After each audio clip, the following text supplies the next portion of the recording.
Een drokte van belang joert bij de terp van Hegebuintem. Maar liefst 120 band kwamen Sjem bij het herstelwerk van de Tour. En zij binnen net de enigen die het werk graag Sjem willen. We merken dus echt dat het bezoekersaantal stijgende binnen. Sinds dat wij met het stabiliseren van de Tour begonnen binnen. Ja, we gaan publiciteit kregen natuurlijk, dat loopt aan. En die drokte willen ze graag vasthouden. Maar het kan net in het Joerduitse beziekerscentrum. Het centrum is te Lieds. Benam en komt ze in de toekomst volle meer Sjem laten willen. Wat wij graag dus willen is meer voor de jeugd een belevingsroute te maken. Hier om het kerken, je zou op een hele grote plakken show je dat de jeugd dus gewoon zelf op onderzoek gaan kan. Allerlei stations, stel ik me dat zo'n beetje voor, stations ontmoeten. Waar ze dus iets archeologisch beleven kennen. Op dit stuit wordt er nog het werken aan het behouden van het bestaande.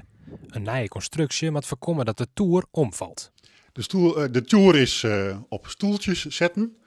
We hebben een laag van 60 centimeter stenen verwijderd uit de Tour. En eerst aan de zuidkant. En nu binnen we dwaan aan de noordkant van het kerken. En dan komen er aan de zuidkant eerst 18 stoeltjes.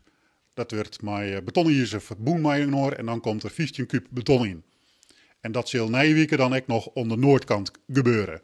Dit is alles wat de Tour op dit stuit omheen gaat.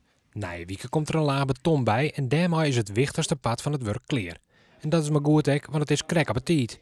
Dat de ski aan de Tour grut is, dat is binnen te zien. Dit is de Tjerkentour. En je kunt zien dat die Tjerkentour naar het zuidwesten verzakt. En aan de noordkant van de Tour is een grote scheur waar ik mijn hand instekken kan. Door de score kun je zelfs naar boeten zien. En hoewel dat dus een beleving is die een soort mensen loekt, wil de stichting liever op een oren wijzen mensen naar Hegebuintem Helly. Maar een nieuw beziekerscentrum.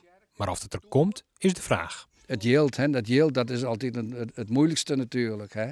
En wij zien je wel uit of we dus daar yield van krijgen kunnen. Dat zou eens heel welkom wezen.